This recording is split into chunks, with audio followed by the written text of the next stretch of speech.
Hi, everybody, and welcome back to Safety. Georgia is actually out on vacation today, but don't worry, I'm not doing the podcast alone today. I have Dr. Bryce, who will be joining us. He's an emergency medicine resident at IU, and fun fact about Bryce, he's been to all 6 continents on the world except for Antarctica. Hey, Jack, thanks for having me on. It's a pleasure to be here, and I do hope to visit those penguins one day. Yeah, we're just waiting for those COVID restrictions to get lifted. Definitely. Well, with Rush around the corner, we thought it would be a good idea to talk about hazing on the podcast today. I'm sure we're all familiar with hazing, whether it's seemingly innocent activities like running errands for somebody or getting a funny haircut, or, more serious and potentially fatal activities like excessive drinking. Let's jump into a story that you guys may or may not be familiar with. So yeah, the story starts in February 2017. Tim Piazza showed up to a Beta Theta Pi fraternity at Penn State to undergo an acceptance ceremony known as the Gauntlet. The Gauntlet was a series of drinking stations ranging from shots of vodka, shotgunning of beers, and drinking from a wine bag while being doused in beer. Wow, holy cow. Yeah, after taking part in this Gauntlet, Tim was severely intoxicated. His BAC estimated to be around 0.28 to 0.36, and that's about 4 times the legal limit. Wow, Bryce, as a doctor, what does that mean? Is that, really high? Yeah, so when your alcohol level gets this high, it really starts to affect your brainstem. It starts to shut down breathing centers in your brainstem, and you really can't react to the world around you like you normally would be able to. Wow, all right. Yeah, so security footage showed Tim struggling to stand, kind of like that brainstem stuff that I was talking about. Fraternity brothers slapped Tim in the face and poured water on him to try to get him to wake up. When this didn't work, they tried to use a backpack full of books on his back to keep him from rolling over, to stop him from choking on his own vomit. Now, using a backpack, is that something that you'd recommend using to help somebody? So certainly his fraternity brothers had the right idea in mind. This is what we call the recovery position. The backpack doesn't always work, but if you want to see a good example of this, I recommend looking it up online. And I'll do a shameless plug for our live programming called Rachel's First Week Live. In our live programming, we come to high schools and colleges, and we go over a variety of things, and the recovery position is one of those. So if that's something you're interested in, you can let your school officials know, and hopefully we can organize some sort of programming, or you can go to our website, rachelsfirstweek.org, and we have more information there as well. Sounds like a fantastic idea, Jack. So back to the story. A fraternity member finally called 911 after 12 hours, and by that time, Tim was breathing heavily, had blood on his face, and his skin was gray. Wow. Yeah. 2 days later, he unfortunately died due to his injuries. And this is a story that is all too common. Yeah, this is a really sad story. Mm-hmm. And, I think, unfortunately, it's all too familiar. I think hazing has really gotten a lot more attention over the last 10 to 20 years. But unfortunately, hazing has been a part of human history, actually, since the beginning. I was doing some research for the pod, and I found that the earliest records of hazing actually date all the way back to ancient Greece in 387 BC. So yeah, quite a long time ago. At the time, it was called penalism, which means, quote unquote, a system of mild oppression and torment practiced upon first-year students. So, while the name may have changed over a few thousand years, the spirit of hazing really hasn't, and it's prevalent in a variety of settings and cultures today. American fraternities have had a history of hazing deaths since their inception, with the first hazing death occurring in 1873 when, I just think this story is just kind of crazy. A fraternity brother was blindfolded in the woods, and he was told to find his way back home to the chapter.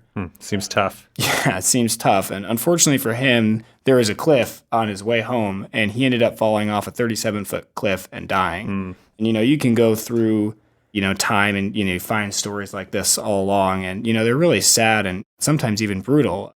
But I want to talk about them because I think they show that hazing has been here for a while, and it's not going anywhere. This isn't a new thing, even if it's gotten a little bit more attention over the last 10 to 20 years. So I think the really important question to ask is, what can you do to stay safe, and what can be done to prevent these tragic deaths? Well, Jack, it seems like a pandemic can be pretty effective, unfortunately. 2020 was the first year in 60 years without a fraternity hazing death. Yeah, but COVID is getting better with the vaccine and life starting to return to normal. And unfortunately, that means that hazing rituals have started up again. Adam Oakes was a student at VCU who died at a fraternity party in March of 2021. So, as life is kind of returning to normal, unfortunately, it does seem like some of these hazing incidents are spiking back up again. Seems to be never ending. What do you think we can do about this, Jack? Well, I think a great point to start with is just understanding how prevalent hazing is and getting a good picture of the situation. So hazing is almost everywhere on college campuses, and what I really want to stress is it's not unique to Greek life. So I looked at a study of about 11,000 college students on 53 different college campuses, and over half the students in campus organizations had experienced some degree of hazing. And what I liked about this study is it went through and looked at all different types of groups. So it found that varsity, athletics, and Greek life were kind of at the highest. What I found was really interesting was that even service organizations had about a 50% reported rate of hazing, which, I would have thought that would not even been happening at a service organization. So really goes to show you it can happen anywhere. Moreover, this study found that about 95% of hazing goes unreported, and many students even reported being hazed before arriving to college. Wow, that's very interesting that so many organizations report instances of hazing. I actually went to an undergrad school where we didn't have stories of fraternities, and I know of stories of people getting hazed at my school there. I guess it doesn't surprise me in that regard. What types of hazing in these studies that you looked at were most common, and who was at most risks in these scenarios? Yeah, so this study, the same 11,000 college students, found that the most common activity, which is, not a shocker to me, was high-risk drinking. The next most common was humiliation, and then the next most common was personal servitude. And men were actually more likely to be hazed than females. But I will point out that the difference between males and females is only about 10%. So it's not like females aren't being exposed to the same hazing that men are. All right. So now that we know that hazing is common on college campuses, statistically, there's a good chance that hazing is taking place. Even before college begins, it seems like hazing is not a product of fraternity life. However, fraternities might provide a setting in which dangerous hazing activities can take place. Yeah, I think sadly this seems to be the case. And the goal of this podcast isn't to scare you away from joining any organizations in college. I mean, the groups I joined in college were some of my favorite memories in college. So we want you to be interested in things and go out there and pursue your passions, but we want you to be prepared for it. So today we're going to chat with a hazing survivor and also an expert on anti-hazing protocols so that you're better prepared on your rights and what preventative measures colleges are taking to keep you safe. All right, and now we'd like to bring in a hazing survivor and activist, Tyler Perino. Tyler, thanks so much for coming on the show. Yeah, thanks for having me. It means a lot. It's, very hard to, share this kind of a story about yourself, so we really appreciate how brave you're being. Why don't you start off by just telling us a little bit about yourself? Well, I'm 21 years old.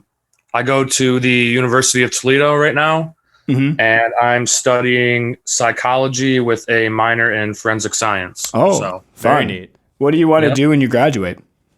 I either want to be a forensic psychologist or go into law and be a forensic attorney. So wow, that sounds intense.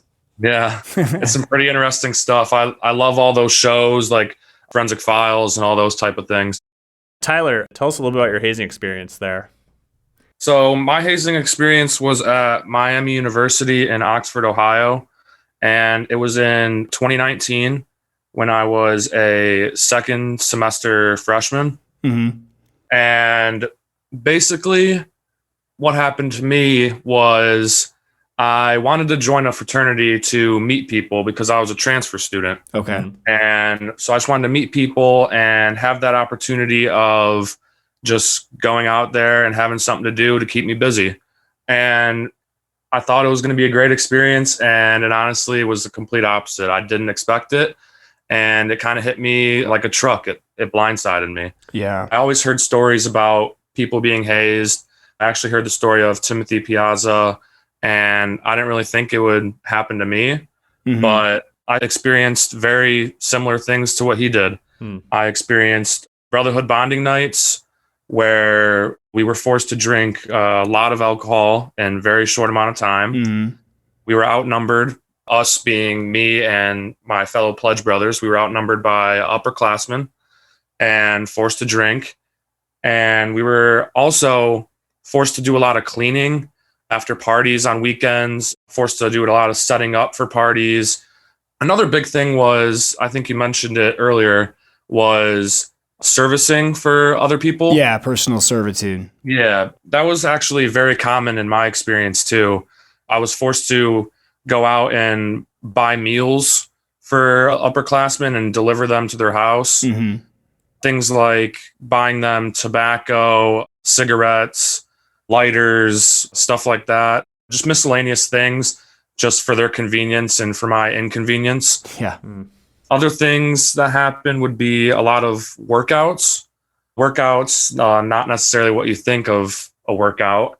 Workouts are supposed to be like healthy and enjoyable and to help you with personal growth. And these were kind of the opposite. It was things such as doing forced planks on broken glass, Wow. wall sits upwards of 50 minutes long, so almost an hour. Yeah. Just kind of stuff like that. And for long periods of time on little sleep. Yeah. So Tyler, I'm just going to interrupt you here for a second. As you were doing these like planks on broken glass and, all this terrible stuff, did you ever, try and say no or, resist at all? Or, what was going through your head as you were doing these things? Yeah, I've kind of gotten that question a lot from people. It's almost kind of like you don't understand what it's like unless you go through it, but I'm going to try and explain it the best I can. Okay. It's kind of like this whole power and control type of thing. It's basically you're in it, you're doing the hazing, going through it with all your other pledge brothers. And if your pledge brothers don't stick up for themselves or stick up for anyone else, you don't really want to be the one to do that because you don't want to be the front and center of trying to stick up for everyone because you don't want all that attention on you. Right. And you don't want the upperclassmen to look at you like you're not strong, you can't get through it, and you just don't want to be there anymore. So having that power and control that the upperclassmen had basically kept us, myself and my pledge brothers, just kept us going, even though it was really, really bad and no one really wanted to go through it because we felt as if the only thing that mattered at that point was the fraternity and was our brotherhood, as they said. It's basically the whole power and control thing. Like people think that it's easy to walk away, easy to say no, but it's the complete opposite because you feel as if that's the only thing that matters in your life at that point. Yeah. And Tyler, excuse my ignorance here, but coming from an undergrad that didn't have fraternities or sororities, how long did this rush and hazing take place over?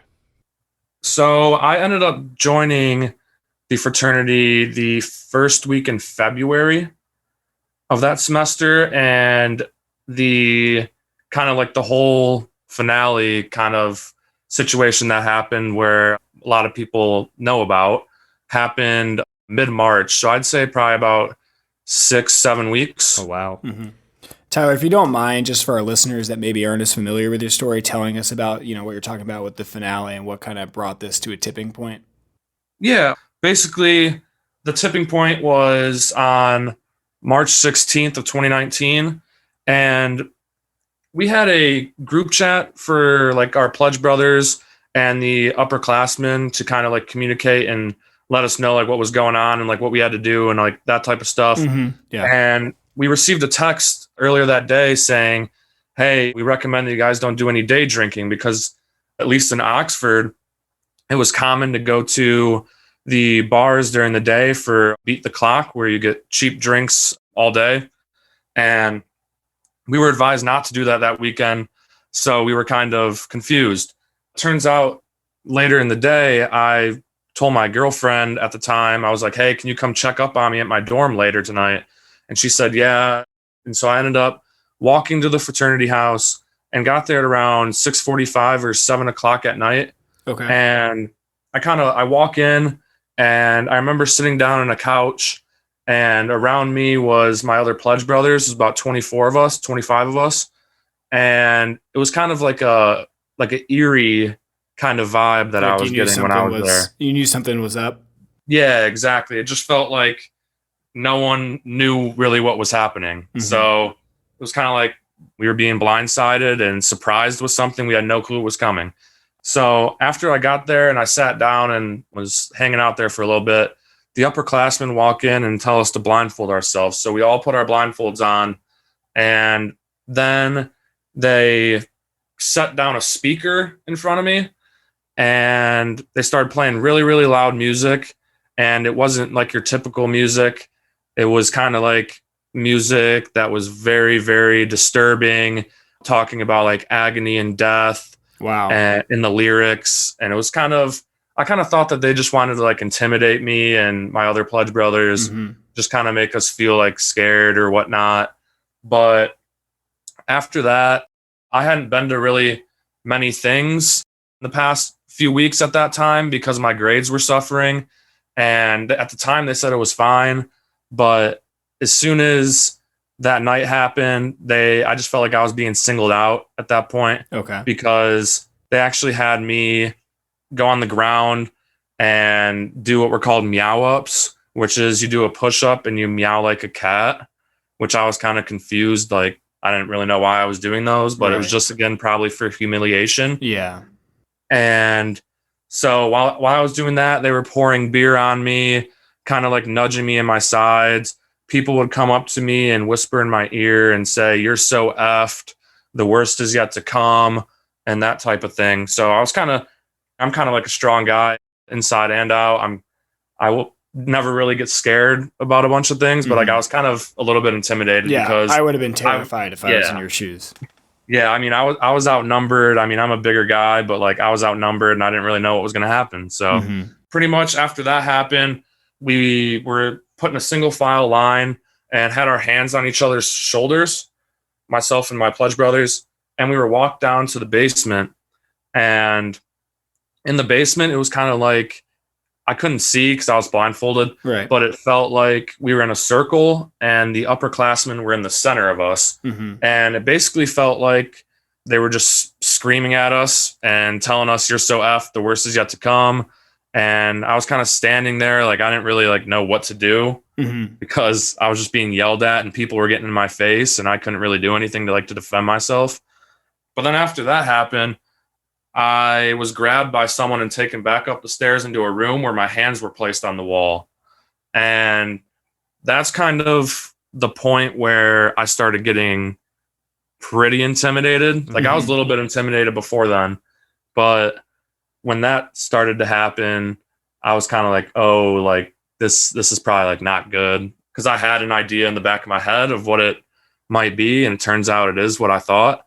And when I got in the room, I heard what sounded like a paddle in between someone's legs to the right of me. Yeah. And then he gets smacked and he starts yelling and cussing and screaming. And I'm like, oh boy, like I'm next. Yeah. And at that point, I was super scared. My heart was racing. I didn't really know what to do. And then it started happening to me. They like put it between my legs, start hitting it between my legs. And then I get smacked.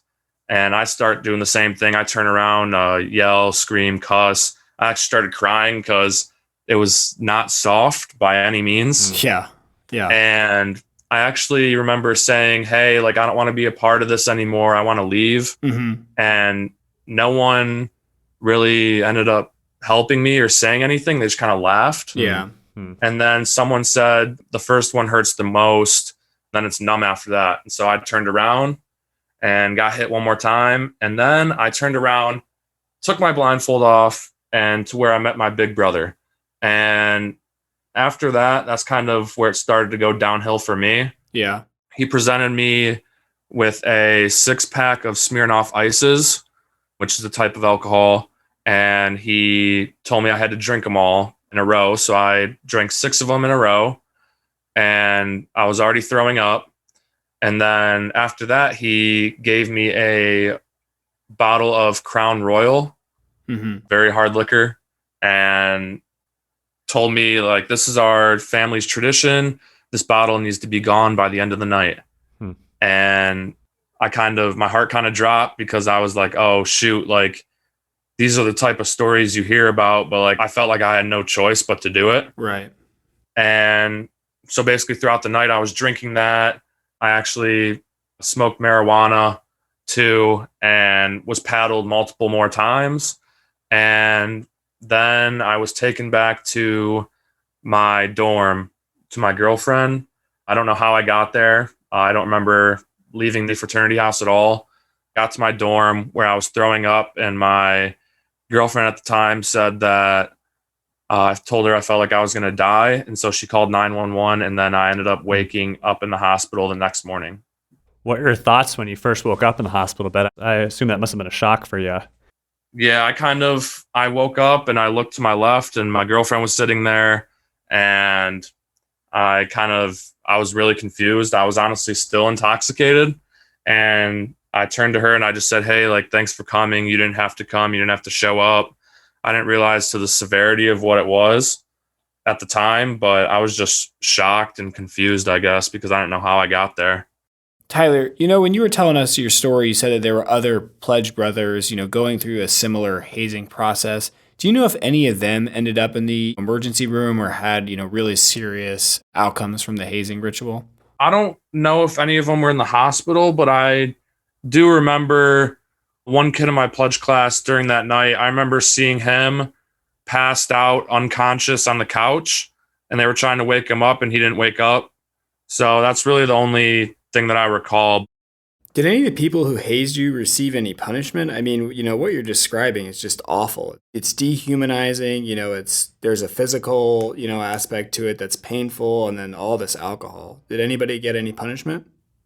Yeah. So the university ended up expelling most of the kids, and they got charged criminally. Kind of a joke, in my opinion. I don't really like talking about it, but when people ask, I voice my opinion. I feel like they took it as a joke. The fines that they got were pretty much the expense of a parking ticket at Miami University. Wow. So it kind of made me mad, and I ended up actually walking out in the middle of the court dealing with this. So I walked out in the middle of it because I was so disgusted. Yeah, that's totally understandable. Well, this is a pretty harrowing experience, and I'm sure that you wouldn't want anyone else to go through similar experiences like this. Are you involved in any way now to help prevent future hazing with other organizations? Yeah, I've kind of done some similar things to what we're doing now. I actually did a podcast with NYU a few months ago, and that actually came out in January. Then I've been doing a bunch of interviews with local news stations. I talked with someone from Clemson University in South Carolina about the whole experience. And then kind of like my big thing that I'm doing right now, well, I actually did it a little while ago, but it's still continuing at this point, was I actually spoke at the State House in Ohio to try and pass Collins law for hazing. Okay. Which I don't know if you've heard what Collins law is. No, let us know what it is. Yeah. Collins law is basically to up the punishments criminally for hazing in the state of Ohio, upping it from a misdemeanor to a low felony, which is still a big move in my opinion, because it'll help people think twice before doing what they do in these situations. Right. So I actually had the opportunity to testify on behalf of that bill. So that's kind of like the big thing I've done so far. Wow, yeah, that's impressive. What struck me about your story when you were talking about how you felt beforehand was that you said you didn't think it was going to happen to you. You kind of had heard stories, but you just didn't think it was going to happen to you. What would you tell, prospective college students, people thinking about rushing? What would you tell them going into, the rush season? I would basically just tell them, and I wish I could have told my old self this too, is basically to pay attention to things such as your grades, your social relationships with other people. In my case, with my girlfriend, our relationship at the time was struggling. My grades were struggling. And basically, the fraternity took up all my time.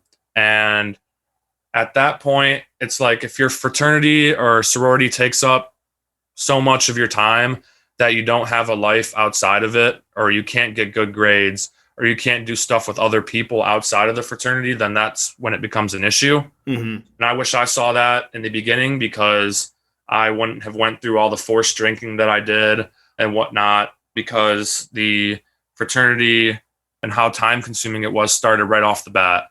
And then another thing would be to seriously pay attention to the anti-hazing like meetings or whatnot that they have before rush week. Okay. I actually went to a meeting at Miami that Sunday, and the following week was rush week. And I kind of went to it, and I kind of took it as a joke personally. Yeah. I didn't really think it was going to mean that much, or I wasn't really paying attention to policies. And I know most people don't really do that. And at least in my experience at the meeting, a lot of people were talking and kind of laughing, and no one was really paying attention, kind of what we're used to with those type of things. But it may not sound cool to many people, but to really pay attention to those things could definitely help you see red flags that I wish I could have seen. So just those type of things I feel like would definitely help. Yeah, that's great advice. And you mentioned too a couple times in your story, it sounded like there were times when you wanted to potentially leave the situation you were in. Do you have any idea of what you would do differently if you're put in that situation again, or any recommendations to anyone who might find themselves in similar situations?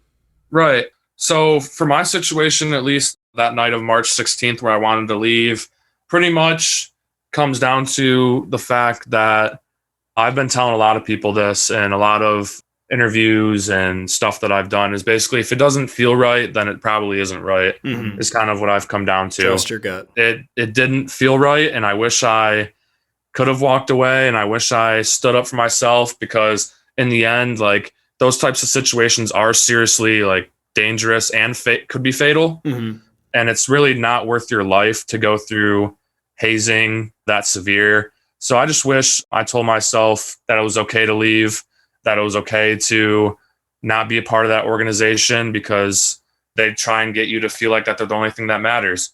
So just basically, I would just say, just be strong, be different, and be someone who cares about their life more than the fraternity or sorority. Right. Well, Tyler, thank you so much for coming on the show and sharing your story. I know it's not easy, but we really appreciate it, and I think people will learn a lot from your story. Yeah, no problem. Thanks for having me. Yeah, thanks, Tyler. Yep. And now we'd like to welcome Judson Horras to the show. Judd is the CEO and president of the North American Interfraternity Conference. Judd will be helping us learn more about effective anti-hazing strategies. Judd, thanks so much for coming on the show. Welcome. Yeah, thank you. And before I get started, I met Tyler in Columbus when he was testifying for Collins Law, and I apologized to him then. And on behalf of all of these fraternity men that I represent, I'm so sorry. You know, his story is very graphic. It's very, on the extreme scale, it would be on the far extreme of the hazing stories I've ever heard. And I've been doing this for 25 years. But as I tell everyone, my experience in college wasn't near that bad, but there were elements that I was a part of and participated in. And as I got older, I realized I had made mistakes. And I'm truly sorry for that. But the stuff that Tyler endured, you know, if anyone's listening and they are experiencing that or participating in that, you got to stop. And not just because you're going to get in trouble, but because that stuff would be outlawed by the Geneva Convention. That's a war crime. It reminds me, the story that I hear there, it reminds me of the Abu Ghraib story. And anybody who's gotten to that life and position, if you're listening or you get into that, you really need to listen to your gut and remember what you were taught. There is a better way. You do not need to haze to build bonds and friendship. But if you're at that point, you have to stop and come back. And the other thing I'd say is I work with the Piazzas you mentioned. I work with Jim and Evelyn Piazza, and we're doing some work on the Anti-Hazing Coalition. One of the things that I always, you know, when they tell their story of Tim, I cry every time. I've probably heard it 50 times watching them speak. And then Jim always says, Tim's dad, if you came to this program and you hazed, I don't care. I forgive you. But I can't forgive you if you leave this program and you don't change. So I think, you know, a lot of this stuff is a human dynamic. It's a power issue. It's not isolated just to fraternities. I was just reading today that the high school rates of high school athletes versus non-athletes, it's about twice as bad in high school students and athletes. The study just came out today with Elizabeth Allen and another researcher. As you talked about, it's all over society. Today we're talking in the context, of fraternity men. My God, I love fraternity. It does wonderful things for men. But if you are experiencing anything close to what Tyler described, you need to stop, because this isn't about policy. This is about good human nature, and that isn't anything close to what you are as a person. So it sounds like you're doing a lot to fight hazing in Greek life, particularly with endorsing Collins Law there. Could you give us a couple more examples about how you're helping to do that? Yeah, so we have formed an anti-hazing coalition with parents who's lost sons to hazing and national fraternities and national sorority leaders. And we have two main things that we do. One, We put the parents in front of college students to speak about their story of their sons' lives and the danger of hazing. Yeah. Before COVID, they spoke to 125,000 students the academic year before COVID. Wow.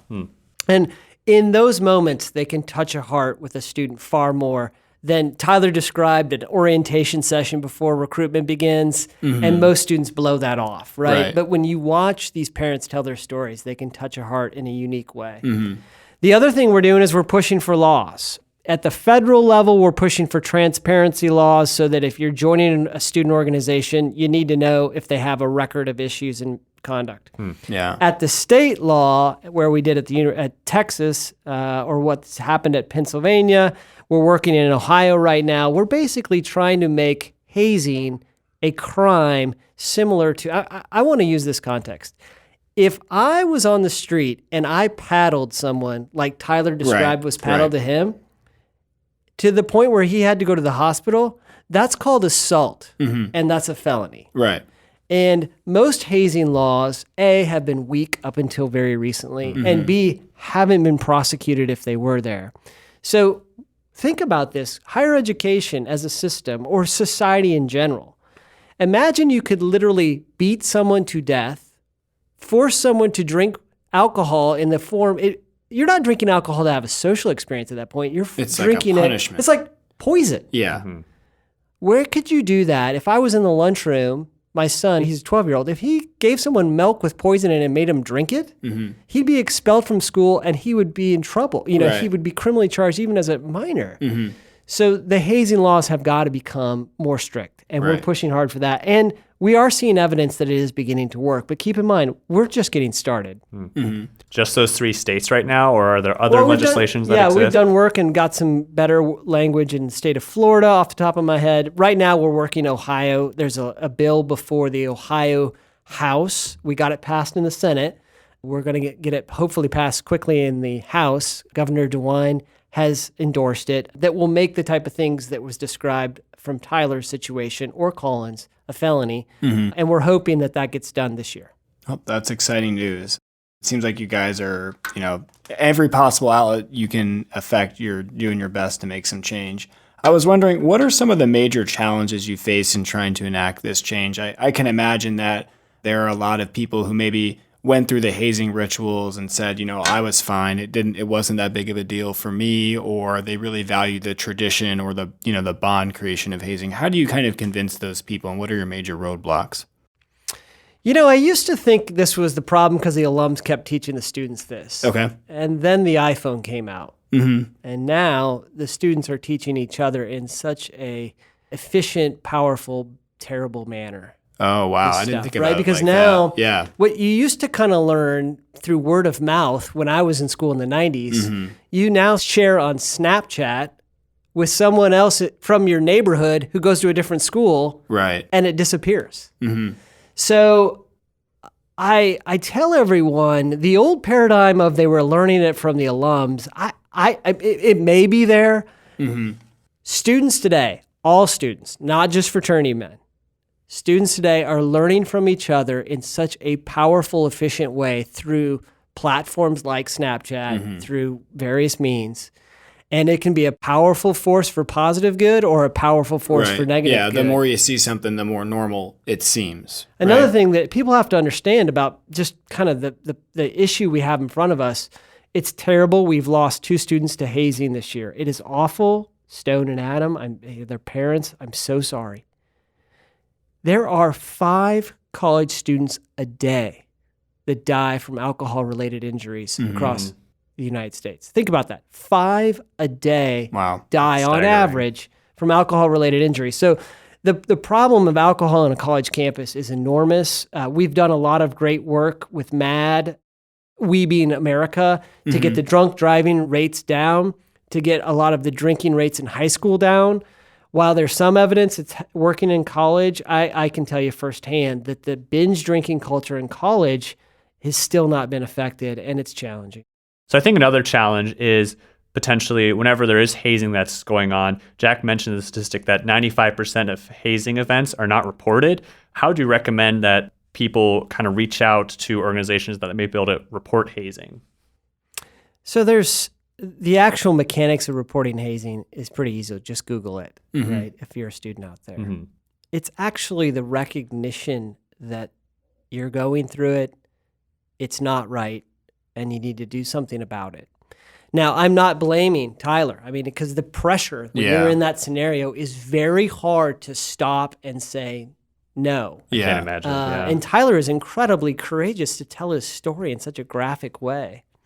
But so many students feel like it's not that bad, or I can just get through this, or I experienced something worse in high school. I can't tell you how many students come up to me sometimes and say, I had a worse experience in high school, so I didn't think it was that bad. But I always give the test that Tyler kind of said, which is, if you can't explain to me what's going on in your new member program, me being my role, then you probably need to pause and ask yourself, should you be doing it? Right. That's kind of the test. Yeah, it seems like there's really a lot of like very strong social, factors at play here. Tyler felt like he was outnumbered, he's being blindfolded. Those are really dehumanizing things that are going on. So I was wondering if you could tell us a little bit more about your vision for fraternity communities. Well, you have to start with the value that fraternities bring. All of the research coming out says fraternity men have less anxiety and less depression than non-fraternity men. Fraternity men have a higher graduation retention rate. Fraternity men, they have better opportunities for career development after life. So there's a lot of positives it brings. These other elements in a fraternity experience, and I would argue on a college campus, have to be dealt with, because you can't live out your vision if you're saddled with some of these issues, right? Yeah. So with that in mind, one of the natural dynamics that plays out, especially for college men, is this need and feeling for a rite of passage. Okay. Right. If you think back to just go back and watch Saving Private Ryan, or go watch the movie Fury, and you can see how they bring the new guy into the squad or into the platoon. Yeah. That dynamic is there. If you could look at Native American cultures, the dynamic of becoming a man, what they do with the men, that dynamic is out there in young men. And when it is not engaged in a proper, positive, meaningful way, it gets perverted over time. Now with social media, it doesn't take that long to go from this thing over here 1 year to 3 years later, this grotesque thing over here, without the positive framework that the vision talks about, a meaningful rites of passage. Unfortunately, it can devolve into stuff that you don't want. Right.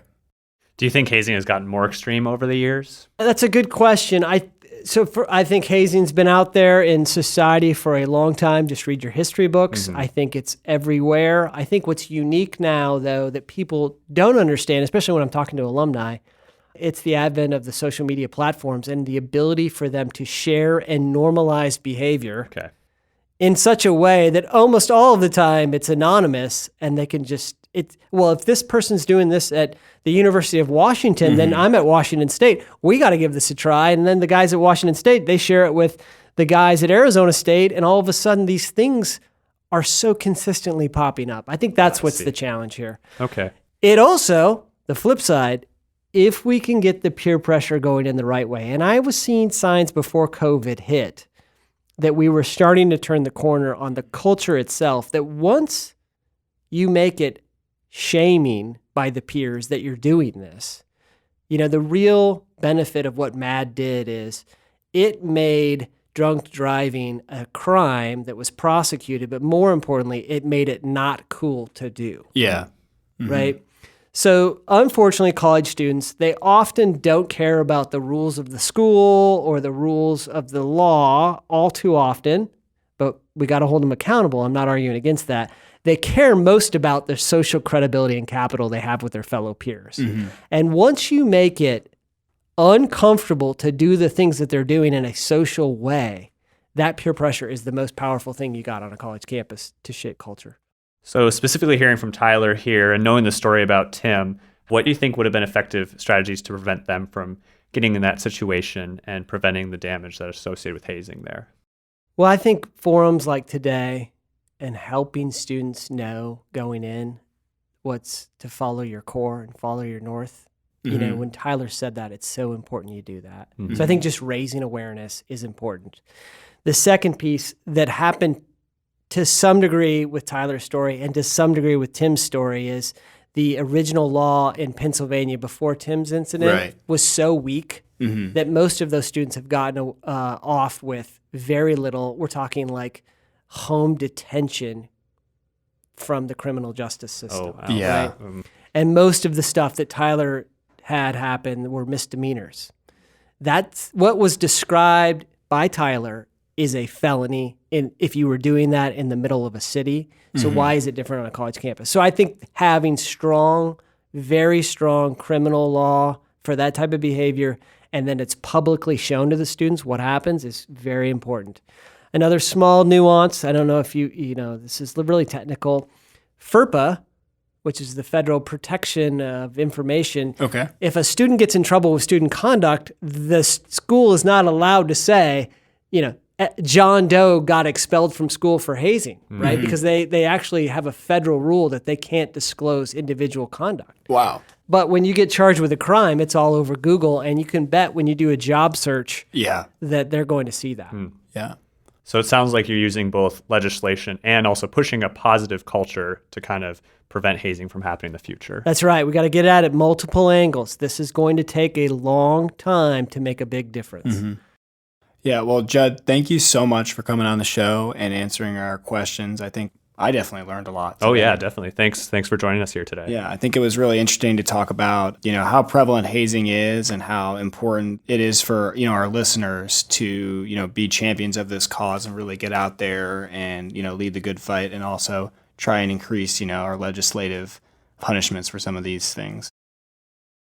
Safe Tea is brought to you by Rachel's First Week. Executive producer, Mike Wilson from Airborne. Sound engineer, Ben Vaughter. And a very special thanks to American Medical Response, NASCAR, and Healthcare Initiatives for their financial support of this podcast. Visit us on Facebook, Snapchat, Instagram, and Twitter at #Rachel's First Week. Don't forget the A in Rachel, spelled RACHAEL. We want to hear from you, so contact us at rachelsfirstweek.org. Don't forget to subscribe now so you don't miss a single episode of Safe Tea. This is Georgia signing off. See you next time.